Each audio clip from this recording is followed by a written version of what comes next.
Talent development leader. For years, you have trusted ATD to develop your team.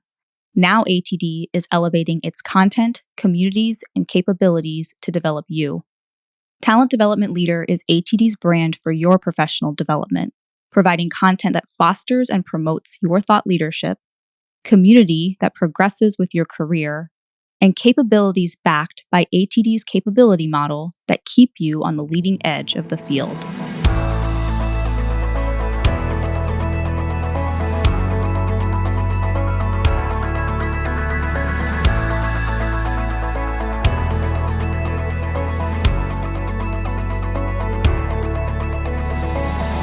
Welcome to ATD's Talent Development Leader podcast, featuring monthly conversations with the greatest influencers in the talent development field. We cover the latest trends, hot topics, and future-focused ideas that current and aspiring TD leaders need to know. Learn more by visiting www.td.org and searching for Talent Development Leader podcast. Today, I'm joined by Al D., speaker, facilitator, and host of the podcast, The Edge of Work. Al is a talent and leadership development consultant and facilitator. He is passionate about helping develop and cultivate organizations where people can thrive and developing a new generation of leaders in the workplace. In addition to his work with organizations, Al researches, writes, and speaks on talent development, workplace trends, and leadership, and his thinking and insights have been published in outlets such as Fast Company, Business Insider, the World Economic Forum, Inc. and Time, and TD Magazine. Al is also the host of the Edge of Work podcast, a podcast that helps leaders think differently about leading and growing organizations in today's world of work. Hi, Al, and thank you for joining me. It's great to be here with you, Anne. I'm so excited to chat. And now, Al, this is a lot of pressure for me because, you're a podcast host. So this is what you do and you do it well. So I'm going to do my best, but I'm super excited to have you on here and be talking to us about a really important topic. So let's dig in. All right. So today, to set some context, we're talking about how to reimagine the role of the manager. We're going to start by setting some context for the state of management within today's workplace. We'll unpack the current definition of management and the expectations placed on managers. And then we'll consider a new reality, one in which each organization defines for itself what the most effective roles of a manager might be. So first, we'll review some recent data on managers to better understand the management landscape in a post-pandemic workplace.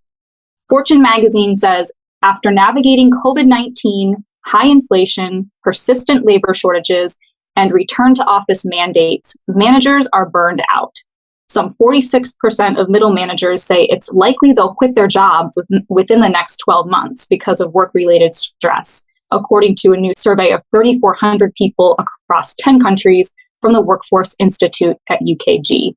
And a recent Slack Technologies Future Forum survey found that by October of last year, a record 43% of middle managers said they were burned out. So, okay, Al, burned out, stressed out managers. Can you please expound on these statistics and describe for listeners where the workforce is today, kind of based on these stats, and what this environment means for managers?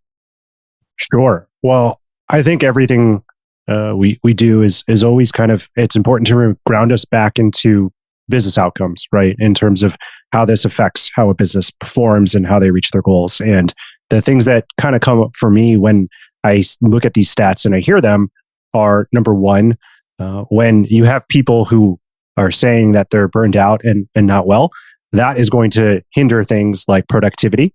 And when you are hearing people say that they are interested in looking around or perhaps leaving because of these things, then I think about things like retention. And so those are things that certainly impact the business. And I think that's why this matters. And then certainly also from just a genuine care and concern for employees, I don't think anyone wants to be in a position where we have a significant amount of our employees saying and voicing that they are feeling burned out. And that is just a challenging sign for the health of your organization. And then I think what kind of makes this critical, I think, in honing on the managers, because I think that's true for any employee, but the manager, and particularly that first line manager or in any organization really plays such a critical role in terms of being a force multiplier for the individuals that report into them, right? Mm-hmm. And in many ways, for many individual employees, they are what they recognize when they think about the organization. It is their main focal touch point to the rest of the broader organization. It is their way in which they feel engaged or disengaged in terms of that level of engagement they have with the organization. And so when I think about all of that and why that is important and why it is challenging, if the people who are in some cases most critical to the overall engagement and retention of your organization and their employees are feeling the most challenged and burned out and potentially impacting those business outcomes, that has a force multiplier effect in a challenging way. And the same can also be true in that if companies get this right, they could potentially have a force multiplier effect in a positive way. It's almost like a barometer, right? Or kind of right, to know how the middle managers are doing, the state of their well-being, burnt out or stressed out or thriving, kind of as an indicator across the org, I would think. I think that's a really good point. And what I would hone in on there is, as I'm sure you know, Anne, when you are a leader, it is hard to be in every single room and every single meeting. And when I say room, I mean literally room or virtual room. But you have people in your organization who can be health checks and data points about what's going on and how things are going. And in today's distributed world of work, in some cases, or in today's matrix to global world of work, you do need those health points and checkpoints to understand what's going on. And that is the potential opportunity that I think in some cases a manager can really play in an organization in terms of helping get a sense of what the pulse is, what's going on, and then being able to have the opportunity and vantage point to be able to distribute that information in a valuable way. And so that is the opportunity in terms of if we're able to get this right, but only if those people are not burned out and only if those people are not leaving your organization. So I think, regardless of the context we're looking at today, managers have always been one of the most critical drivers of employees' engagement or disengagement at work, as you've said. They're also an integral role for helping the organization achieve its business goals, which you've also mentioned. So what are some other ways that managers contribute to a thriving workplace today, this year in 2023? When I think about the role of the manager, I think one of the things that they are ultimately, in my opinion, on the hook for is getting the most out of their people and unleashing the talent and potential in their people. And one of the most, to me, glaring elements of that is really that role that a manager can play in the development and growth of an employee's career. Yeah. And when I think about in terms of what are employees looking for out of a job, right, and out of a company, career development is often cited as both one of the reasons why an employee chooses to take a specific job, as well as in some cases, why they choose to either leave or to choose a job elsewhere. And so when I think about the role that career growth and development plays in terms of achieving business goals, I do absolutely see that as being something that a manager could potentially take on. And, I think some of the other things that come up to me and that are top of mind, I think about all of the companies who have had to think about and put into place methods and ways of working around remote, hybrid, in the office policies, being much more intentional about what the definition of work means and where it goes on and how it gets done. And in a lot of ways, a manager often is the manifestation and ensures that there's clarity around that and that there's guidance around what that looks like and that employees have a sense of what that is. And then certainly finally, I would not say necessarily that every manager is responsible for the quote unquote well-being of an individual employee. But what I do think they are responsible is for paying attention to it and doing what they can to facilitate as good of well-being as they can. And in some cases, being able to marshal that employee to the right set of resources that the employee can often take. And I make that distinction because I do think a manager plays a role in that. But ultimately, some of that is so personal. And I want to just be clear about the limitations of that as well, just because ultimately there in some cases has to be more than just that, and and getting the right people in the room to really address some of those things. But those are just, I think, some of just the realities of today's workplace that are important to really driving towards a healthy and sustainable organization that delivers on its business goals and some of the ways in which I think a manager can play a role in facilitating that. I think those are excellent examples and really critical roles. I think especially when we think about our audience, talent development leaders, and making that clear as part of what they do, right? And how they think about developing managers in their organizations to keep some of these roles, really alive and well. When you think about employee development, career, engaging employees across levels of the org, this is really critical for managers. I think a lot about, for years in this field, we talk about how managers do so much. We put so much pressure on them. And perhaps I wonder if we have unrealistic expectations. I'd love to kind of talk through that with you. Many organizations expect managers to distill strategy into execution, to be competent at setting vision and excellent at doing it, all while keeping dozens and sometimes hundreds of people engaged, performing, and at peak well-being. It's just so much. So in your opinion, are managers doing too many things today? And if we're talking about redefining what managers do, what in your opinion should they be doing? I think it's a great question. And to be fair, I am responsible for that. In the last question you asked me, what could managers be doing? I listed off a litany of things. And so, yes, I do think that's in some cases, we are asking managers to do too many things. I think about all the things that we mentioned. And then I think about the fact that many companies are continuing and will continue to go under digital transformation. I think about the fact that at any given time in an organization, there are other change management initiatives that might be going on. I think about the fact that many companies are going through cycles of restructuring in their businesses and their employees.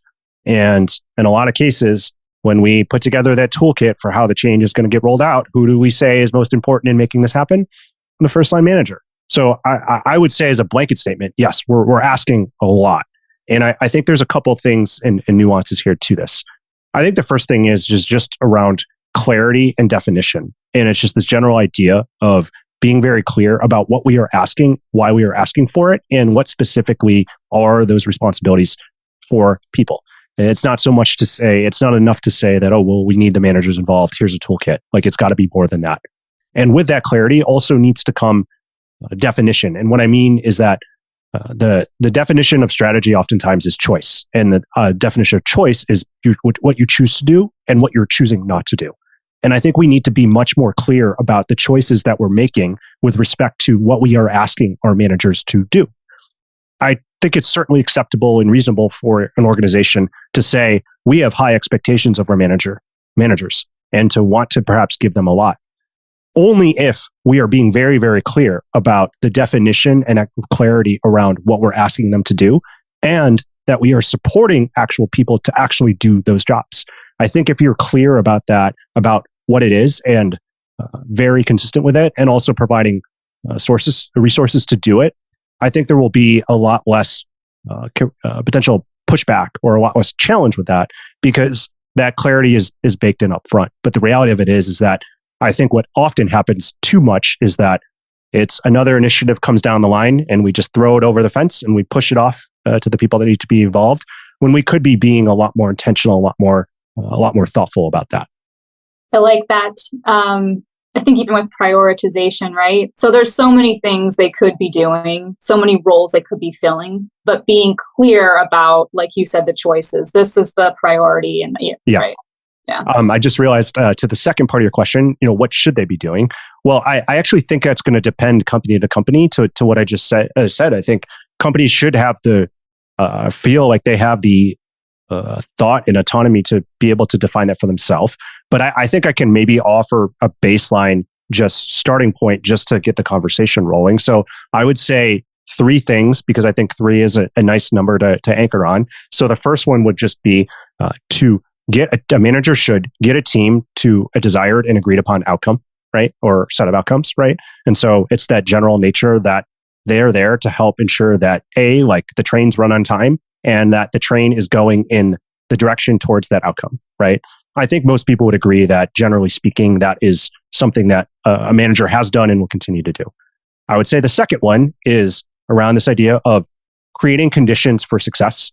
And so I think what this really gets to the heart of is that there's a reason why there is one manager and a handful of direct reports, and that the handful of direct reports oftentimes can achieve more when there is someone setting the table that enables that success.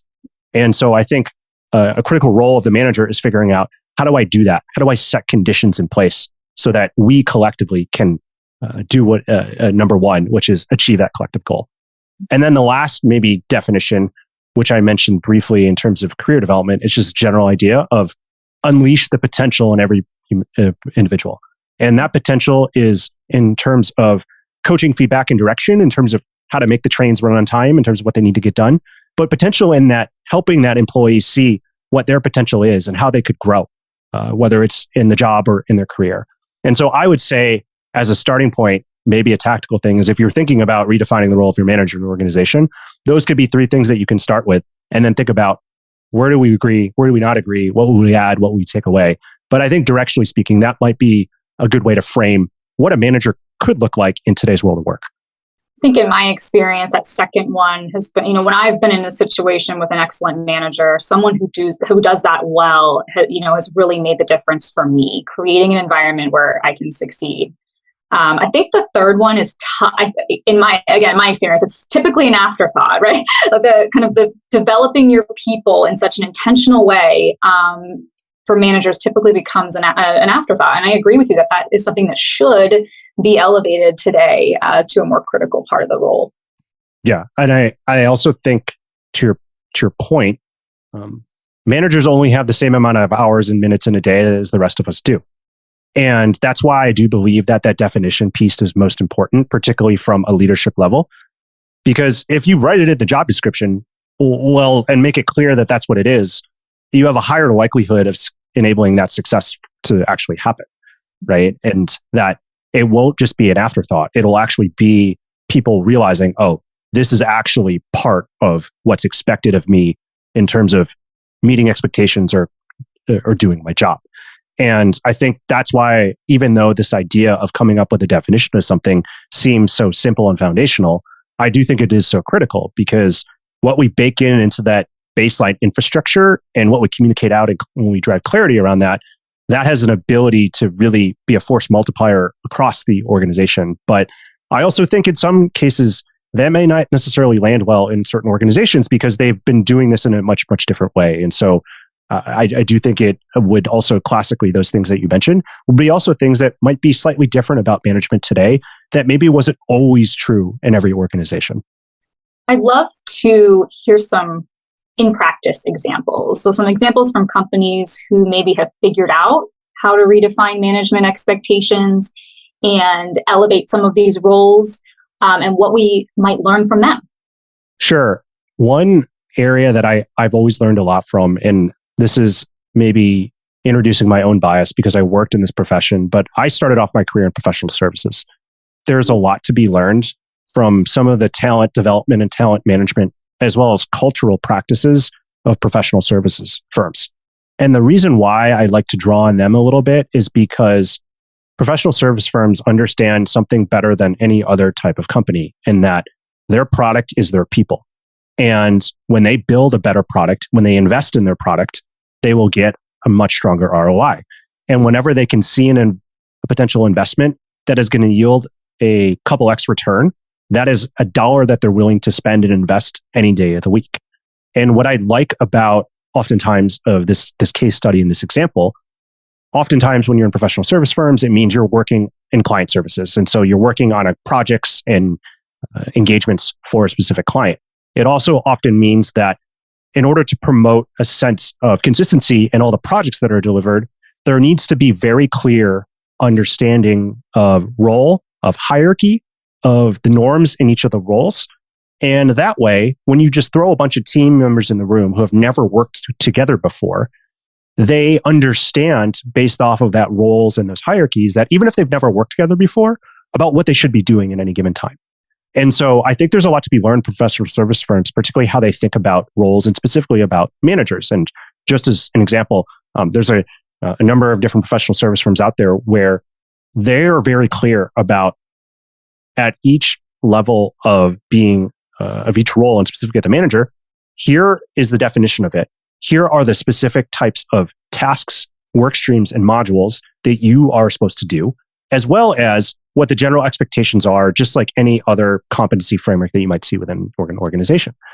But the reason why that's so valuable is that it is a force multiplier, so that when a team comes together, people know what's expected of them and what they can expect from their manager and in return. And when you define what those things are and reinforce them in the culture, that helps kind of promote that level of consistency. Now, they have to do that in order to make sure that of the thousands of projects they have going on at any given time, there is some level of standardization. But there's nothing that's stopping any other organization from wanting to do the same thing.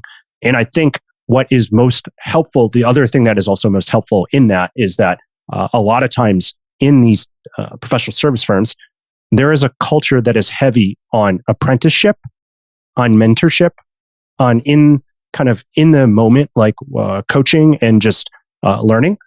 And so what that amounts to, though, and what is a general kind of expectation that is something that a manager can do and will do. And that is something as an individual contributor or an employee or as an associate that you can ask for. And so it starts to kind of percolate throughout the rest of the organization. So I think just in general, I would say professional service firms are one example of this. I think the other, like quick example that I can give is I've seen a couple companies who have tried to make a commitment to the concept of psychological safety. And really just that for those who aren't as familiar, it draws on some of the research that Dr. Amy Edmondson and others have done. And it's just this general concept and idea that the belief that you will not be punished or mistreated or looked down upon for either saying something that was countercultural or perhaps even making a mistake. And it's kind of someone's general belief and that attitude about it. And so I've seen a couple examples of organizations where they've been able to nicely kind of thread at the top of, hey, this is something that matters in our organization. We're also going to track it in our employee engagement survey. We're going to roll out training and competencies around this, within our teams. But then we're also going to measure our managers on this, and they're to the degree that they're doing this inside of the organization as well. And so that's another example where I think, again, if I think about something like setting conditions, right? Like that is a condition that, like, if a manager can do this, they can lead better outcomes for their team. But it's a systemic and a strategic way of threading that inside the organization as a competency, but also driving consistency of what employees can expect on, within their teams and at other managers. Of that, I realize that this is important to the organization because they're talking about it, because they're training us on it, but also because they're expecting our managers to do this and they're also measuring them against it. I love that. I love these themes of, and this is about the org setting conditions for managers to succeed, right? So I love the themes that you've been talking about defining, clarifying, measuring, right? Making this something that you're building into your structure and your culture in these really defined ways. So as we wrap up today, Al, I'd love to hear your advice to our listeners, talent development leaders, who want to do this, right? They want to rethink and reimagine the role of their managers, and they want to do it well. They want to make it a priority. What's, one or two things you would say to them, maybe as a next step or a final charge? I think, assuming that your organization is in business, I think the reality of it is that there are examples of behaviors that are going on in your organization each day of what directionally good management looks like. Like there are. It probably isn't perfect. It might not be as much as you would like it to be, but there are good managers in your organization somewhere. Like I really do believe that. It's very rare that I've seen an organization where just every single person is not doing what they're expected to be doing. Like there's got to be something that's there. So I think my first kind of piece of advice is to observe and to go and to get feedback and to ask people and to get two perspectives on this, to get the perspective of individual contributors and hey, what are some good specific practices and behaviors that you've noticed out of a good manager that you've seen? And then you can also ask managers themselves around, hey, like what are the things that you think you're doing that are leading to better outcomes for your team, right? And so the first practical thing is they can observe, because before you even start reinventing the wheel, I think it's important to acknowledge and set the table of what's actually working first. Because again, like in most organizations, there's always something that's there. So I think that's one thing. I think the second thing, again, really is taking a stab at aligning around what that definition could be.